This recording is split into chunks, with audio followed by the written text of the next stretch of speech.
guys, welcome back to Cooking 101 with the Whittier Public Library. My name's Kelly and I'm going to show you how to make simple snacks and simple meals.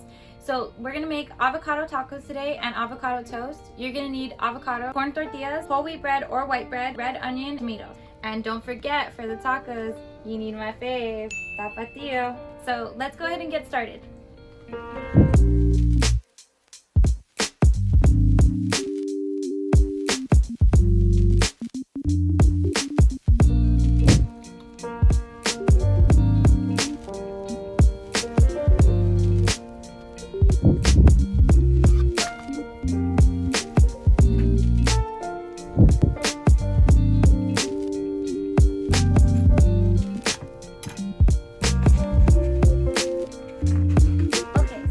Tacos done. I'm gonna go ahead and sprinkle some salt, and if you're like me and you like tapatio, go ahead and sprinkle some on. We're gonna go ahead and start the avocado toast now. Thanks.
Okay guys, so I went ahead and finished making this avocado toast. So I'm gonna go ahead and eat this. Let us know how it went for you, and I hope you guys enjoy. Thanks!